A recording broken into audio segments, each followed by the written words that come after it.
I'm Conrad Armstrong. Many of you know me, some of you don't. I know some of you will get to know each other over the course of the weekend. I'm here with Shay Carmichael. She's going to be helping out. And so first, I've been cutting for 35 years or so. And I gave a tutorial this kind of session 2 years ago, and it was a lot of fun. We're just going to be talking about 30 minutes about concepts. And then we'll bring it to a saw and I'll show you how the saw works and some safety concepts, things like that. And then we'll have a good amount of time to start cutting on scrap pieces of wood. And as you get more comfortable, if you want, you can grab an uncut puzzle and try to cut your first puzzle. And as there's more people in our saws, but you'll find that you'll want to cut for a little bit while someone's watching, and then take a break and talk to people or watch others. So for the talking part, I kind of feel like if you want to sit, there's actually a little alcove around the corner with some cushions that might work. As long as we can hear, that's it. If you're all right standing, all right. And there are some chairs. Some chairs. I mean, there's stacks of chairs right next door if you really want to grab one. First thing to start is not all cutters agree on everything. Even very experienced cutters, I'm sure there's some things, I know there's some things that I do differently. And at some points I'll say, well, I do it this way. You know, some other cutters do it slightly differently, and that's okay. The concept of commonality is find what works for you. All right, let's talk with print sources. Use just about anything with a decent quality paper, photographs, calendars, posters, pages from magazines.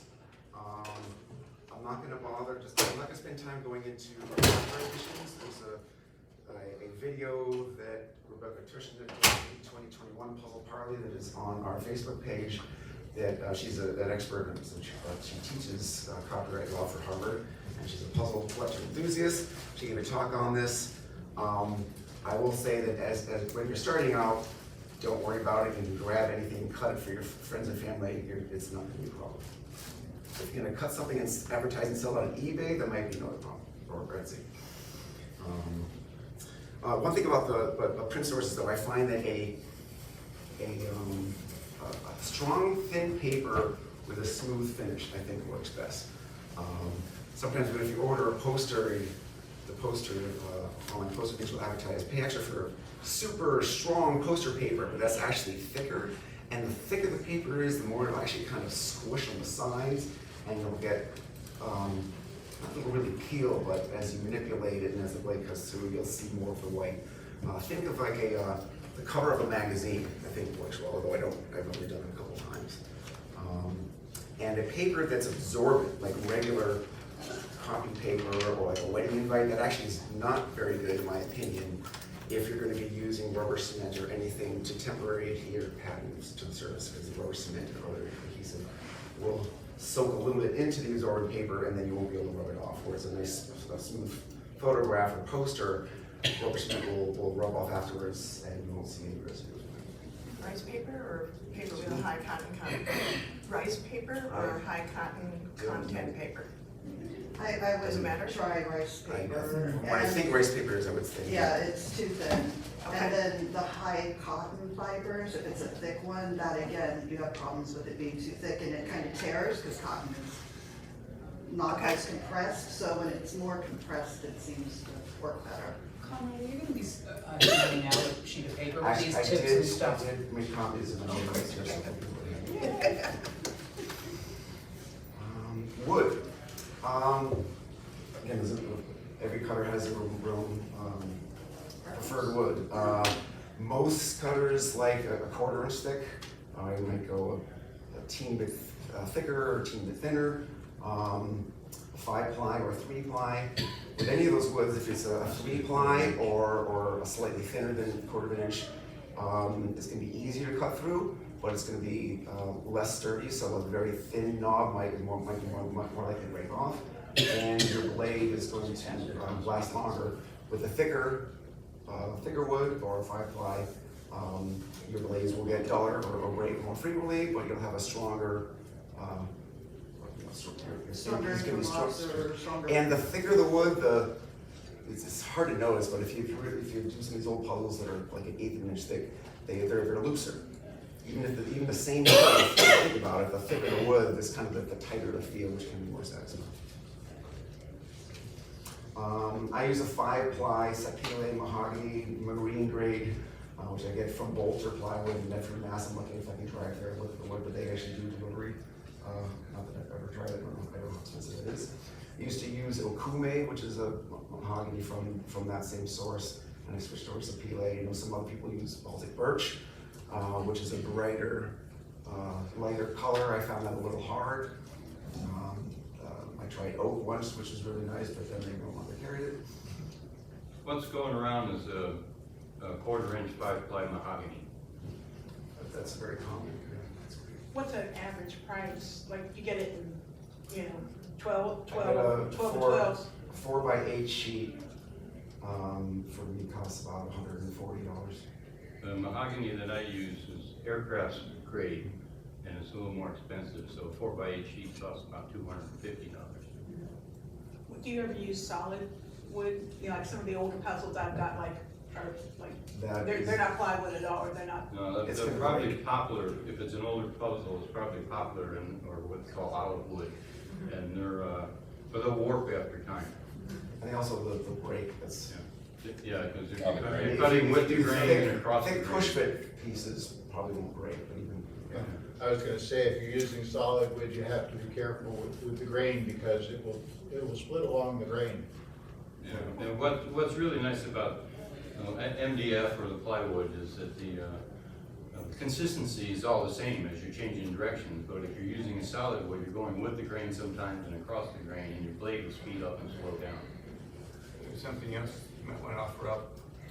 It's Revo ply. I mean, for people that, not at your level of cutting, but at people that maybe at our level, it's like a 3-ply, and it's like $25 for 4x8 sheet. And then all my cutting, it's like, I've not seen hardly any voids or anything. So I mean, just as an option too. I also was mentioned, you actually can get decent wood at your Home Depot or Lowe's. They'll have a section that's about this big with 2x4 or 4x4. The Home Depot offers formaldehyde-free plywoods in 2-foot by 2-foot sections on their website. They don't usually carry it in the stores, but they do have it on their website. And they come in cherry, mahogany, oak, and some other things. So it's a way to get started to not have to spend too much on huge sheets and sample different types of wood. Go to your local home center. Blades. Usually try to find the thinnest blades we can find. There's a certain size called 2/0, which I don't know what it stands for, Me neither. but it's a typical size. It's one of the smallest sizes they run. Let's see what actually says on my little thing. Yeah, it's a weird numbering system that they don't seem to have any history on, but it starts off, like number 12, 10, so on, down to 20, and then they go up in numbers 40, 8, and so on. So an 80 is a super fine blade. Yeah, smaller than the 20. It's smaller than the 20. What I've been using lately are Pegasus, and they're .0085 in width by .024 in depth. Another type I used to use from Everly.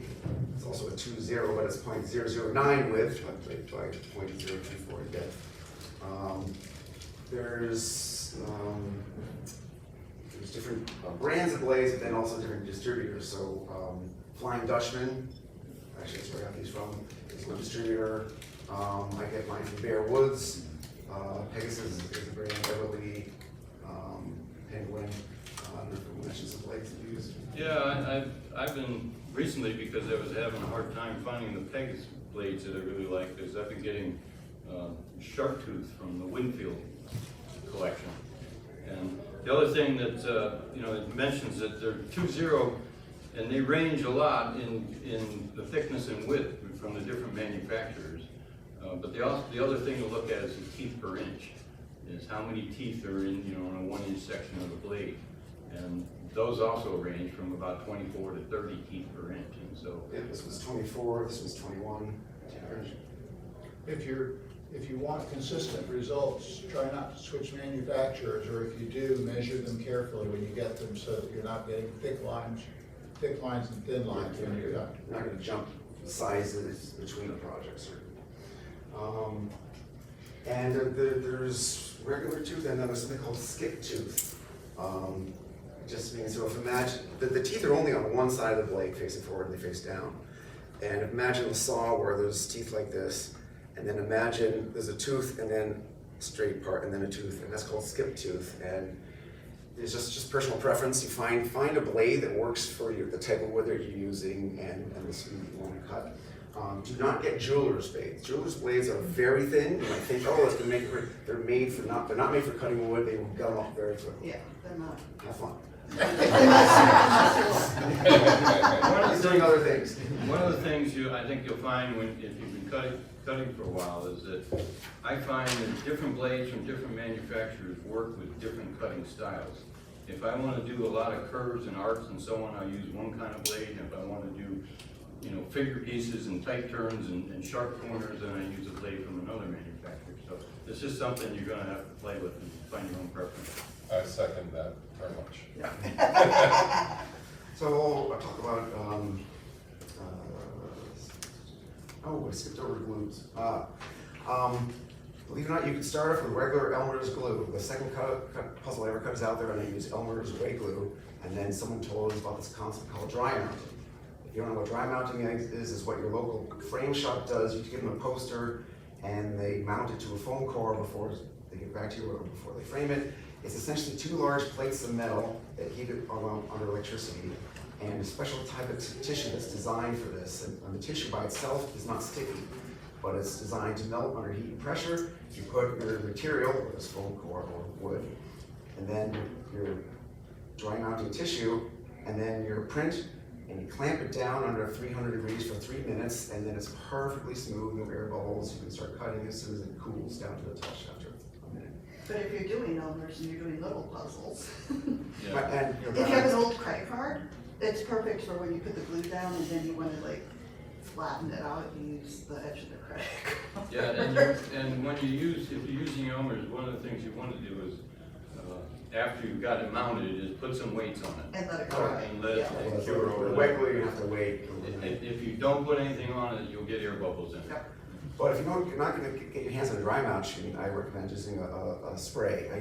A lot of us use 3M Super 77, although I'm sure there's other brands and other types of spray.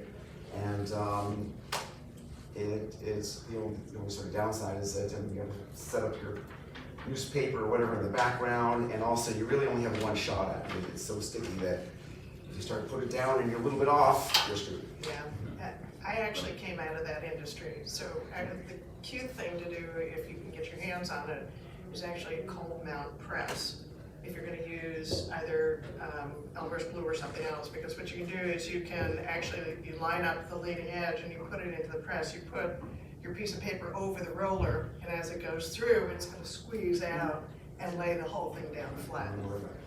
Do you dilute the Elmer's at all, or is it you just use it straight? I haven't used Elmer's. And what was the question? Do you dilute the Elmer's? I or haven't, no, I just just use it straight. when I do. Now, one of the things about, I'm a collector and I've got puzzles that are a couple hundred years old, and basically they're using glues similar to Elmer's. And the Super 77 spray, which I also use, is quick and easy. But if I think this is going to be an heirloom puzzle, I would probably prefer to use Elmer's. But you have to be careful. I've had many times where I got air bubbles and so on, so it can be frustrating. Yeah, again, the trick coming out of the mounting industry is basically if you have a roller system. But the roller doesn't work with what we do because we're Right. putting it on wood. You can do it on wood too. You have to set the gap on it. Okay. So it's just a matter of, right. Yeah, well, even when I've gotten on flat, but if you don't put something weight on it, you'll get air bubbles. And so, Yeah. like you said, with a credit card or a brayer, you can roll out the glue and get a nice even surface. But you want to make sure that you're going to put something on. Can you take, would a professional photographer's office do the dry mounting for you?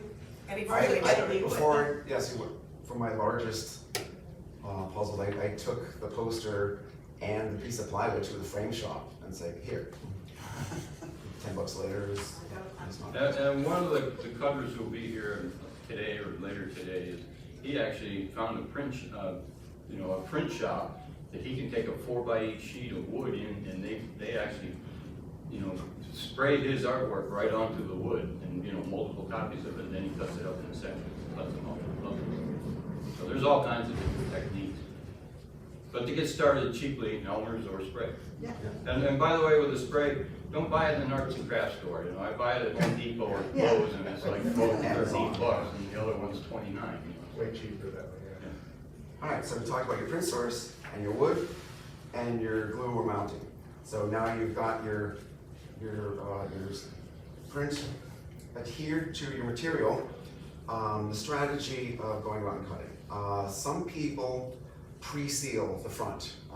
I don't find the need, but some people use an acrylic sealer. If I'm doing it from a magazine page or a book page, I use an acrylic spray over top. I find that helps me to get my templates off. Well, I'll just say, if I'm confident about the material, the paper material line, and I know that the rubber cement will come off, I don't bother. There's a few cases, actually, there's one, if I take a large photo at Staples Printout, and they have to use a certain printer of theirs, I know that the rubber cement might stain it, and so I've pre-sealed to minimize that risk. Yeah, one of the things, I do a lot of just something out of my printer, inkjet printer at home, and so I spray it with a fixative, but always spray it while it's just the paper itself, because if you're using the Super 77 and you put any kind of, spray it with some kind of other coating, you might break down the glue. And so I always spray the paper before I mount it to the wood. And then it typically will cut the edge first. If it's rectangular, that's easy. Or if a little bit rectangular outline, because I just kind of want to cut off that extra ½ inch. And if it wasn't obvious, if you're gluing something, you want to roughly cut the wood larger than the poster and give yourself a little 3/4 of an inch gap around the sides, and then cut off that little ½ inch border, so to speak. Sometimes, if I'm doing a large puzzle and I have a very intricate, irregular outline that might be very tricky to cut, the larger your section or your puzzle is, the harder it is to control. Once you get it down to sections, it's easier to manipulate. I might actually do the first cut without doing the outline, or just carefully plan to do a knob right in, just inside where I think the first edge will be. But in general, I'm going to cut the outline first, and I'm also going to cut it down in sections. Now with these things here, you're going to be starting with things that are what I call a section. These postcard size pieces of wood are a nice size to get your fingers around and move. If you start cutting something this big, that's where you need more experience and be more careful. So with something this big, I'm not going to cut pieces one by one. It's going to be much more difficult. I'm first going to cut it down into manageable sections before I cut individual pieces. While I'm cutting it down into sections, I might as well take advantage of a color line, so I have to do fewer knobs on the way down. Sometimes I'll place my figure pieces first, so I can cut along the side of this figure piece, and then this color line, knob, and then along the side. So if I'm cutting this large thing into sections, I'm doing fewer knobs on those first cuts. Figure pieces. You can draw your own, you can trace something out, you can go to Google Images, search for cat silhouette or whatever. I print them out on regular paper and I use rubber cement. I know some other people specifically put them on not very sticky address labels. 3M makes a tape which is literally just all the Post-it note stickability. That's what I use, the Post-it tape. Find what works for you. I forgot to bring rubber cement to give you a little sample. I've used the painter's tape that's not super adhesive. And I glue my template to the painter's tape, and then the painter's tape is what's on the image itself to help. Also make a Post-it glue stick. Oh, actually, not glue stick. With the One of the things like with Conrad's talking about too is that, even if you're fairly confident in making particular shapes and stuff, I've always used templates because you're going along cutting and you're kind of in a zen mode in cutting, and you start to cut a figure and you forget about it and go off in a different direction. Yeah. If you put the figures down on paper, you know, lay them out where they want to go, and then you're not going to mess it up when you get there and start cutting. Speaking of patterns, when we start out, we'll like take pencil and draw a little wavy line with knobs on it, and we try to follow that. And you won't be able to follow it in first, but by a third time, you'll be able to follow it better. A lot of people ask me, do I use patterns for pieces? I say no. You should hopefully get to the point where if you can follow that pencil line with a knob or two, you can then mentally plan out in your head, oh, I want a knob about there. But I do have temporary patterns for my figure pieces or for a very precise, irregular edge, because those I really want to be very precise. If I'm cutting the state of Maine or something, if I wing it, it's gonna kind of look like a blob. Whereas if I wing a piece, depending on the style knob, it doesn't matter what the knob style is, it's gonna look pretty good, just because I can mentally plan ahead, and if I'm off by millimeter, what I meant, it's not gonna be a big deal, but if I'm off by millimeter on someone's cursive name, it's gonna be noticeable. So I have patterns for those. Figure piece, patterns, rubber cements. So you're cutting, and you're cutting pieces, and do you cut the piece, put it in a box, cut the piece, put it in a box, or you cut the piece and put it over here and assemble, and put the next one in and assemble. I've gone back and forth. I used to just put them in the box because I didn't want to be interrupted by the flow. Sometimes you get in the zen mode of cutting the piece and the blade was flowing. I didn't want to interrupt and lean over and just put it on the table. But then it takes time, especially the larger puzzles, to then assemble it. And if I'm cutting things on commission, that's time. So now one improvement, I built a custom shelf that's right up next to I can swing in with a clamp, and it's right up next to my saw. And it's just below the level. So if I'm swinging things around, and also I don't have to lean far over. I found it was hurting my back if my tray was over here. And now I can cut a piece and assemble it just like that. And then when I'm done cutting, it's already assembled, which leads us to the next step. So, I'm brand, all brand new to this, and most of the guys are here by my wife. Do you have to do any kind of like sanding or anything on the edges, or the saws? You interrupted me. I said that gets us to the next step. He's paying attention. So whether you assembled it while you're cutting, or you put it in a box and then you assemble it like a regular assembler, first thing to do is you have to flip it over and sand the back, because no matter what kind of blade or wood you use, there's going to be a little bit of a burr on the back. And when I first started cutting, I sanded each piece by hand. And then I had a large puzzle, and I said, this is ridiculous. And I tried using just a palm sander, and it works. It works very well. 1 minute up and down. I put mine over. When I flip it over, I put it over felt paper. I just kind of feel that I wouldn't want any little bits of sawdust to get underneath on the shiny paper and be vibrated.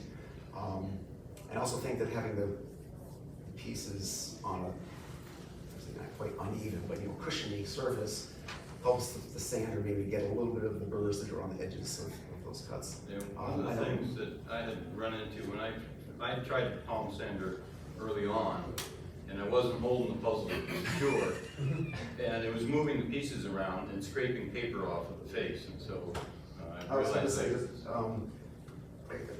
that the action of the palm sander occasionally will pop out a piece, whereas I just pay attention to make sure that I don't then go over it, and then put it back in and then keep going. I know that Dee Rogers, she has a video where she takes a piece of scrap wood and pushes it over again and actually temporarily nails it in. So again, find what works for you.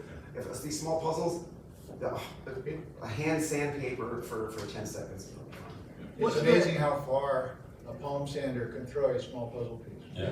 and Conrad was talking about having a table there. Is what I did was I just got a couple of thin strips of metal and made them in the corners of my table, so I have a corner to press against. Now those are thinner than the wood that I cut, so the palm sander doesn't run into them. Or with using cork, Oh, yeah, I was gonna say, what I do is Like I you have stained my saw glass? like this, and I have another stool, and I take a cork board, board, yeah. and it's right there, and it's got its edge already, and I just reassemble on the cork board, and then I don't use a palm sander, I hand sand with a block. So I push it up to the corner, hand sand. Yeah, I've been using the 220 grade sandblaster brand of sandpaper, hand sanded. I think Conrad says 10-20 seconds of sanding and you're done. I have a canister vacuum with a soft brush and vacuum out the back and then the front. Be careful not to suck up pieces. Well, and one Have to of be the twice, things- but I fish them out of the vacuum bag. One of the tricks there is I've taken duct tape and put it over, you know, the hole where it pulls it into the vacuum. And I just put duct tape over it that way and then put the. Does it stop the dust? I tried. It doesn't stop the dust, but it sure stops that piece from getting in. I tried an old sock. An old Just sock. putting an old sock over the end of it. So, everybody has their trick. And so then the question is, do you treat the back? I know some cutters like to oil or stain the back. It does, depending on the type of wood, it can give the back of the wood a nice shine, a nice high-end luxury feel. A long time ago, I started doing a little bit of stain to the back with a rag, and then at one point I had a little bit too much on the stain, and I went through and stained the front, so I don't do that anymore. I do now, like I take out the digital figure pieces, and I like to stain those, but it takes time, but I'm not at risk, because I'm doing it every time. But for me, the added value of what you get for a stained back is not worth the risk of me potentially ruining the at that time. I had the same problem where it was a puzzle that was maybe about that big, and I got too much stain on the rag, and it went through and it stained the edges of the pieces. And I've tried everything, and I mean, this is 25 years ago, and I've set the thing out in the sun, and I kept thinking, well, maybe something will get the oil stain to fade. It doesn't. It's still there. Do you ever do two-sided puzzles? I do. Well, you mean where Double you can't sided. sort Right, like. yes, well, if I cut something it doesn't have a print source on the front, it's just wood, and if I sand both sides pretty well, then it's hard to tell what's up versus down. Yeah, I do those from time to time, and one blade that Conrad did mention is something that's called a reverse tube. But you have to be careful with the reverse tube. One of the things, because your blade is now facing up on the bottom few teeth, it tends to lift your wood up a little bit more, and so you gotta really be secure about holding it down. But you don't need sand, and you don't get any burr on there, but it takes a little extra effort to control it. The other thing, if you're doing a double-sided, a small double-sided, you can put a piece of cardboard, like from the back of a notepad, underneath it even. And when you're cutting, then the burr comes from the notepad, not on the other side of the puzzle. It's another easier way to The do it. very first Page puzzle exchange, I did a puzzle, double-sided puzzle. It was, actually I did two different versions of it. I did Rip Van Winkle leaving home and Rip Van Winkle coming back home 20 years later, a long period, on a double-sided. It was a fun puzzle. All right, a few more concepts, and then we can get to a solve. A signature piece is a nice concept to have, but I feel sometimes some beginner cutters are obsessive maybe about a little too much. Get your handle, don't think, oh my gosh, I have to think of a personal signature piece right now. Get the hang of cutting, and then think of something you can always add in later. The neat thing about signature pieces, 80 years later, boxes tend to not exist, and and some collectors, sometimes you can only identify some cutters from the 30s or 40s based on the fact that they have a certain signature piece. Boxes, good luck. This is one of my frustrations, is that it's hard to find good quality puzzle boxes at a small quantity. In multiple sizes. Multiple sizes. I mean, That's the it's- problem. And reasonable prices. yeah. Can I make a suggestion on that? Because I just inventoried my collection and had a bunch of pastime puzzles I needed to replace the block, because they were just too bad. Hobby Lobby doesn't have real small ones, but they have nice size, solid, in the gift wrapping section. Not whatever, and it's like $149 in different sizes. I didn't find any small, but they're really nice quality. And they come in white and craft, you know, brown paper, but they're nice and solid. One thing to be aware of if you search online for boxes, companies, they kind of obfuscate. They're actually, they look like they're quality, but actually they're foldable, full flat, and those are not going to be. Yeah, and I bought some that had a really nice top, but the bottom was thin, you know. These were the same. Dead swear one. Labeling, I find that shipping labels are stickier and will last longer than address labels. Some of my earlier puzzles, you know, the labels end up peeling years later, and it's because I used address labels, which was less sticky. And record keeping, I keep a database. It's kind of neat to get a little spreadsheet. Just keep tracking puzzle number, the date, the title, number of pieces, and who it went to. It's nice to look back and know what you cut over the years. All right, now let's take a look at a scroll saw. I'll use mine, since I'm most familiar with, although you'll notice mine's slightly unusual. When I describe scroll saws to my friends, but I don't have one in front of them, I describe it as, think of it as a big C arm that pivots at the back, and there's a thin blade between the two ends that goes up and down the holding table. And my last Delta saw literally was a solid C arm. Some still are, but a lot of the modern ones technically aren't a single pivot. There's a mechanism back there with parallel arms that's going up and down, but conceptually, it's a big C arm that has a pivot here and goes with a small blade through a hole in the table. Like I said, there's some varieties. I mentioned the solid arm versus the parallel arm. Wood holder or not, next time I'm going to encourage the people who volunteer to bring saws to bring along the wood holder. This is the wood holder. What it is, it literally holds down the wood. You can adjust the height for thicker wood or thinner wood. So some of us, the very first thing we do is to Well, I was going to say, this is an area where, as you'll see, many cutters do prefer to not have the wood holder. Yeah. Some people are surprised that I use a wood holder. I will say, you know, it's like she said, the first thing I did was take it off, because the one that I have has a hole about the size of a dime, and the foot is much larger and it And obscures. and I can't get my fingers. But the one that Conrad has is a It's very nice one. more visibility on this Open one. in front. I admit the wood holder on my Delta, Yeah, which that's we what this used one, what I until 6 got. years ago. There were some times, like when I was doing Intricate, swirls, you can't get when doing that. swirls, I want to come back and know that I'm exactly parallel to what I just cut, and it was hard to see. So I'm guessing that's why people move it. Yeah. However, you really have to then hold down that wood. And I feel like if you're holding down, you have less control. Here, I can be at one with the blade, I can feel what the blade is doing, I can be very light touch. And I will say, even though obviously a lot of great cutters that don't use a wood holder, I'll put my catalog out there over the years, and all the puzzles I've cut have been with a wood holder. So there you go. Figure what works with. I do kind of think that for beginners, it would be good to have a wood holder. That's why I think next time. I guess it's safer to have it there too, but my first, like I said, I bought a saw my first time sitting at a saw, I took it off. And the other thing is, it also depends on the thickness of the wood. When you're doing jigsaw puzzles and doing 1/4 inch or less, Yeah. that's fine. But if you're going up, Oh. if you want to do like the animal puzzles, you know, the 1/2 inch thick or 3/4 of an inch thick, you Yeah. definitely need that whole down wood because you're using a larger blade. Yeah, and it's gonna pop and jump a lot more, bigger than wood. You notice all these have this funny little thing.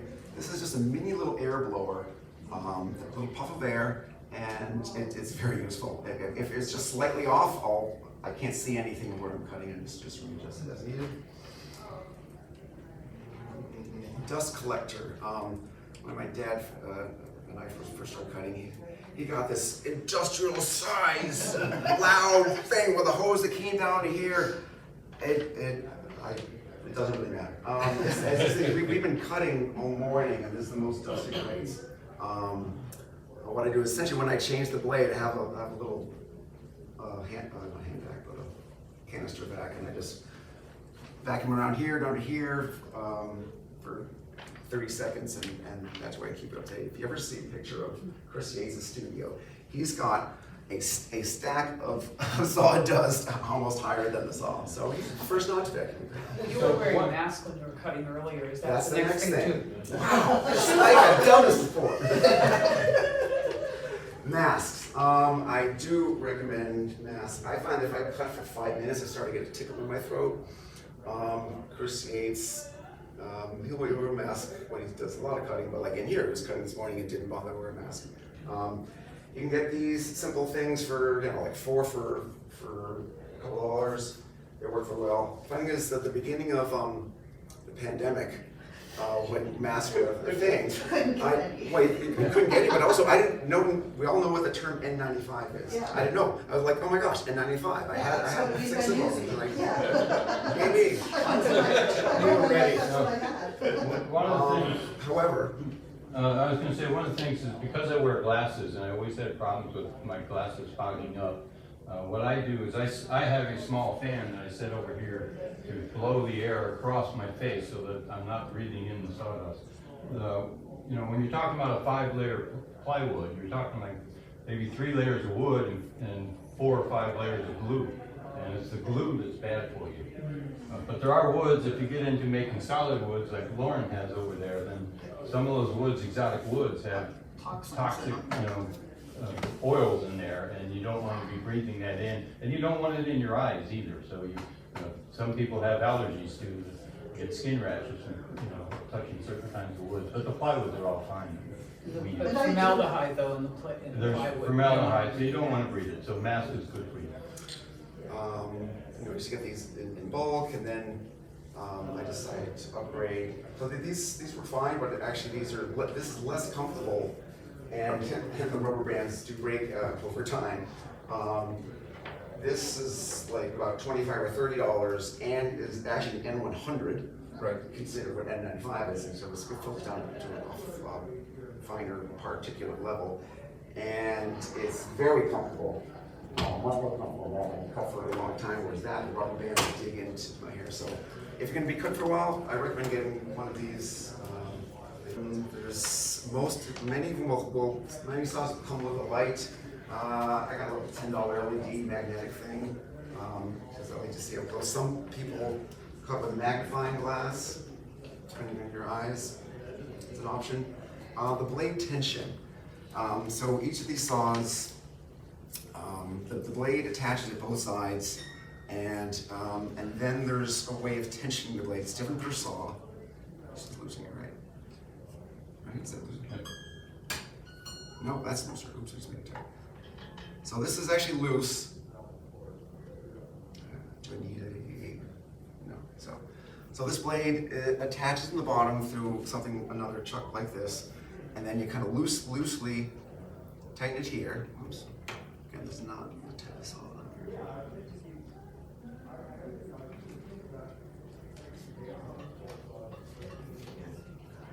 It's kind of curved. And then you want to tighten it. Something like that. If the blade is too loose, then as you're pushing around, it'll kind of move a little bit, and A won't cut where you want it to. B, you might, if the blade is cutting like this through wood, these pieces are only going to slide out a certain way and not slide in the other way. For that reason, some cutters will often check to make sure that this is perpendicular to their saw with a right angle square. I've never had that problem of the blade being off. So, but certainly if you're starting cutting, when you get the saw,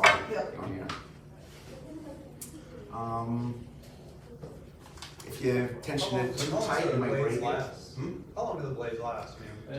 Hours, 5 minutes. It really depends on how thick the wood is, the density of the wood, the glue, which blade you're using. And sometimes blades just break. You get a bad batch. I run into 2 kinds of blades. The ones that get dull and I wish they'd hurry up and die and they last forever. And the ones that are really sharp and I get like 10 minutes out of them. But notice what Conrad had done when he was checking the tension of the blade is that he The plucked sound. it. And so That's once how you you get used know. to it, you get used to the sound that says that's right. So the higher the pitch, The The tighter. tighter it is, but you don't want it over tight. It'll break too quickly. What you can do when you're first starting out is you just take a piece of your plywood and set it on there and just press slightly against the side, and if it deflects, then you know you're not tight enough. Could she even use a string musical tuner? In terms of speed, some saws are 1 speed or 2 speed, some are variable speed. Mine variable, are these all These are variable? variable. This up here, the B knob, and you can go down from low speed. So I typically gonna cut between about 500 and 1200 RPM. I have no idea how fast. Well, it's fine. So this, actually, my previous one had a little digital readout, my Yeah, Delta mine digital does. readout, and I like to cut around 1100 or so. Faster than that, the blade would be too jumpy or break. Again, it kind of depends on the blade too. Yeah. I speed it up if the blade's more dull. Anyone know what a counter looks like? Oh, there you go. Oh, is that the You RPM? just do this. Count off 15 seconds times 4. I will, so if I'm cutting a straight edge, I'll crank it up high because I want to be efficient. And then if I'm approaching that really intricate, tiny part of like a par figure piece, I will slow it down. If I'm making that first knob of a big thing, I will slow it ridiculously down. But I'm not going to go that slow for the whole puzzle because it'll take decades. As a complete beginner, how many puzzles do you make where you screw up so that you just have All of them? a lot of them? And I would say none of them. No. Because you're a beginner. So my very first puzzle, it was a piece of wood, I got it at Lowe's, and I just painted it, took it to work and put it on my desk, and I was proud of it. Yeah, You know, it's the process. it's a piece of but- art. But Every I'm just puzzle we curious make, how but often you cut off a knob or it still wind happens. yourself into a It still corner, happens or it sometimes, happens. even yeah. as You know what, get distracted. on one of I my get better distracted puzzles, sometimes. I mean, granted, I was doing the long sliver dropout of the country of Norway, and some of you saw me do it on social media. So at sliver dropouts of the whole, which I planned specific places where I was going to do a knob to Right, maintain the totally. interlock, and I cut right through one of them. Yep. I just re-glued it. Oh, and that's the only that's time the I've other done thing, that. you get really good at gluing, doing this. I don't know if she noticed Just it. a week ago, I was, cutting for the P.G. Elliott Puzzle Exchange, and I was cutting along, and a fly landed on my nose, and all of a sudden I just had a Yeah. terrible piece, and so I just went and I glued it back together and then recut around it. All right, it's been 45 minutes. Let's do a little demonstration. I'll do a little cutting, and one thing you can notice is the mistake that every beginner makes, including me, is you start pushing in, and you start turning, and you're turning, and you're like this. It's much harder to then control and come back with your hands over here. You want to at least keep one, if not both hands, in front. And you'll see my fingers.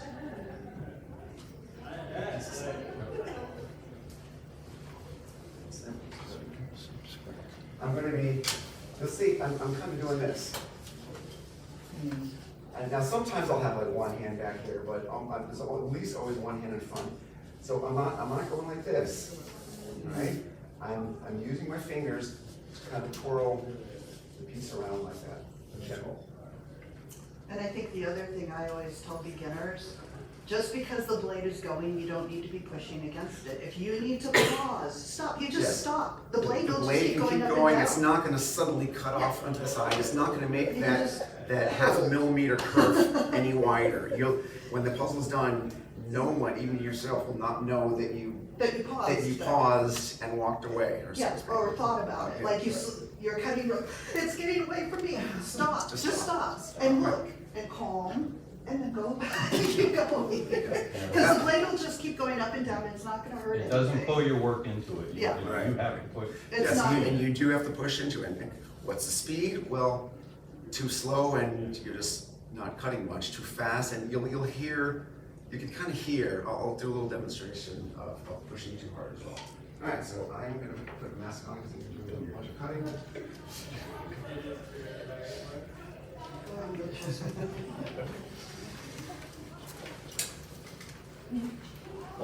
My which I'm just used to, if I unplug that, It's not like a sewing machine, it doesn't go faster Right, with it's push, it's just on off. also allows me to suddenly stop it without taking my hand off and pressing the button. Everybody, when I first started teaching, they think it's like an accelerator. It's not. It's on.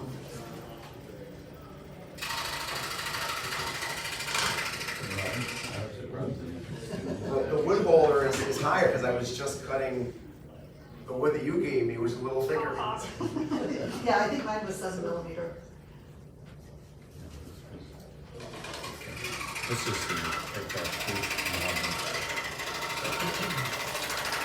And where are you getting that from? I would imagine with the wood holder, it allows you to be a little more limber with your fingers, is that? What I tried to describe. Yeah, No, I just ordered another batch. so you're not pressing down on Like I the said, wood. if you notice, like my hands were. And I I have ordered- too much wood, but now I respect that. So hopefully you saw how my hands were generally here, I didn't move around here. I'm gonna push a little too hard and see what's happening. That's a fine speed. I forgot, I took them all out. See how you hear us. Puzzle plate. You Here, the next one during show and tell, tomorrow night, That was a little too I was fast. gonna talk about the puzzle plate, so you Again, this too fast, just more like the label. I think I've forgotten about the time of my last. Or that you might push this out of whack and you might get pieces of it. And it's cutting slower, given the same amount of pressure that I'm used to. And it's not cutting like where I want it to. You feel like you have to push a little harder and yeah, things just aren't. Oh, another concept I mentioned is that blades, they're made out of a thin sheet of metal that are stamped. And so that thin blade, technically, it is supposed to be just a saw blade facing forward, but at a microscopic level, there's a little bit of burr on one side of the blade. And therefore, blades do not cut perfectly straight. With my saw, they actually generally do. Because all the teeth are off to one, to the same side, it's gonna pull So I'm towards that side. cutting a straight line. It depends on the saw, and actually, I'm on the blade. So if you notice, I'm slightly, in order to follow this line, I'm actually not. This line is up there. I'm slightly off. Sometimes it might be like this, cut a straight line. That's normal, because I think Yes, it's it's normal. probably. Yeah, no, That's absolutely normal. normal. And as he said, there's a couple different ways. One of them is to take a thin wire and they flatten that wire. You know, 'cause it's a mile-long wire and they flatten it and then they stamp the teeth into it and they all get bent to one side. And you'll get, occasionally you get a blade that they haven't bent the teeth very much and it just doesn't cut very well. The other thing about blades and blade lights, is sometimes you get, a blade that's really sharp and it seems to, it's gonna last you a long time. But what's happening is you're cutting, the blade is actually heating up and cooling down, and that's metal. And you'll get metal fatigue, and actually, after so many cycles of heating up and cooling down, that it snaps. So I end up, changing blades, even though they're still cutting well. Sometimes I know I've been using this blade for 45 minutes or an hour, I'm gonna change it because I know that it's liable to break on me pretty soon. And I don't wanna run into that problem. For that reason, if I'm gonna be cutting the straight line on the edge of a puzzle, ideally I'll start out here so I have a little bit of space to see what is the current angle of the blade. So now I can say, okay, maybe I want this angle. Now I know. This, again, for some reason, my saw actually does cut very straight. But some of these other saws or blades, Yeah, I've had blades where I've had to go on much like a 15-degree angle. I believe there's sometimes, like, I'll have to cut like this to cut I don't extra know why I long. have it in my head. It's- And so it depends on the blade, and that's why if I'm doing a line I want really straight, I'll first do it on scrap wood to be like, oh, I need to go like this. So I don't waste the first half inch doing a squiggly line, I'll find that blade. Alright, let's get some experience on the saw. And this is way. We're going to start with some blank pieces of wood and just draw on a pencil. We'll do it for a couple of you. And the first thing is to follow this kind of a wave. Here. That's okay. Yes. The blade doesn't cut your finger, right? It will. Well, so people say, oh, is it dangerous? Now, if I push my finger in, it'll cut, but I didn't even break the skin. The finger is moving up and down. I've cut myself much worse in the kitchen with a knife. Yeah. Just a bread knife. I think once in my history, I drew blood, and my own mistake. I exited, and coming back, that was hard to explain. Only once I remember- I really want to watch people winch, talk about paper cuts. Everybody's had a paper cut before. I actually managed to cut myself with my saw just this past week, and there it is. I wasn't paying attention, I just stuck my finger right up against the plate, and that's all I got. So it is very safe, even though your fingers might be in here, unless you really like slip or push your finger in. I think the blade will break before you can really damage That's yourself. Who wants to start cutting? Let's take some sawdust. Very eager. Good. Candy, you know how to cut. I thought I was doing that, even Is anybody in here a complete beginner besides me? Well, I think, actually, I should ask it earlier. Raise your hand if you've never cut on a Scrollsaw before. Oh, yeah. Yeah, this. Yeah, so, so try to follow the line. Good. Do you prefer to foot pedal or? Sister and brother-in-law really enjoyed your. Good. Yeah, well, I invited them up to something this year. And you have lowered the foot here.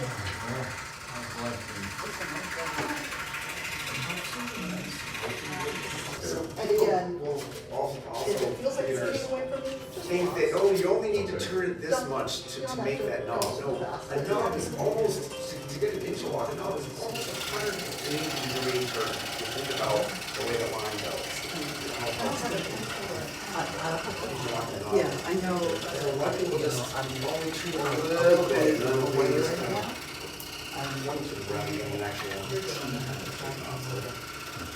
turn a lot. Bad idea? Turn, Sure. Have you ever done it? No, turn early. the first time for everything. I drew some quick lines on there, but Yeah. maybe the first thing to do is just kind Get of this. chop that off and Yes. chop that off, and then Okay. then I'm tracing out sort of and a so wavy this one, line to make again, the first cut, and then after you get get a the nice handle sound to saw, the then you blade. can try Okay. some knobs. you know, early on, I'd say if you push and you see a lot of deflection, if you come over here and touch the side, it's out. Check the parallel arms, and you move it like that, and there's a little bit of an arc. And so when they come up, they continue to take off, they lift a little bit. And so so you, again, you're working on holding it down as much as you're doing it. And just, you know, try to follow one of these simple lines. Or do the cutoff first. Okay. On here, if you know, So this is the speed control over there? and that's the speed control, but it's set right now at the speed that it would like. Yeah, light is good. All right, so first we're gonna go with them, we're gonna get this piece out.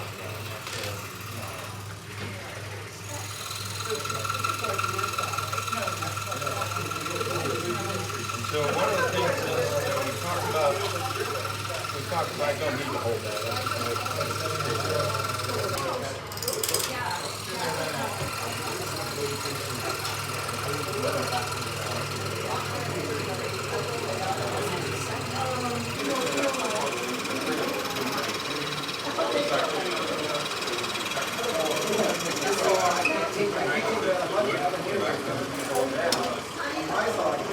So when you hear that pinging noise when you finish your cut, I recommend slowing down just a little bit when you get to the very end of the cut. Every time you hear that pinging noise, you're stressing out the blade a little bit. That's gonna make the tone very too much time. Yeah, so it's basically, I just recommend doing it to like 16th of an inch. Okay.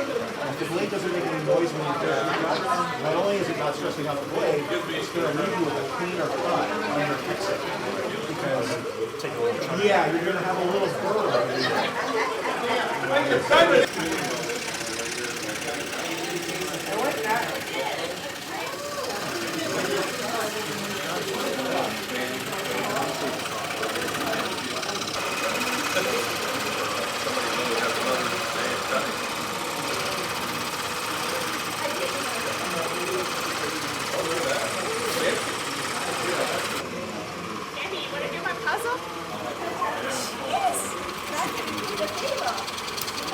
You've done my puzzles for a couple years now.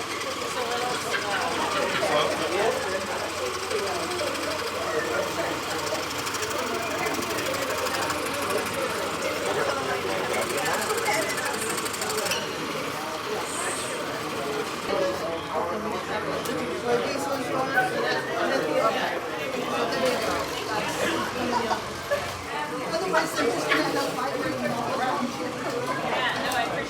All right, what you working on, Lauren? My chuck that holds the blades is breaking up. Ah. And I've broken several blades trying to figure out what's wrong.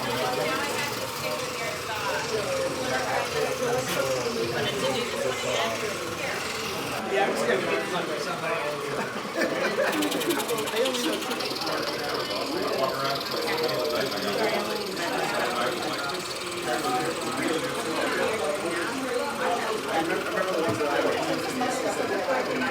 That's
Sending a non-existent thing also looks like you're heating in your frame.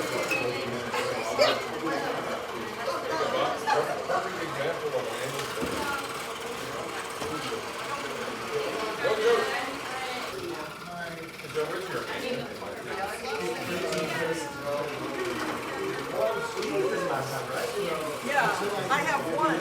I kind of like having them on either side. It's a good idea.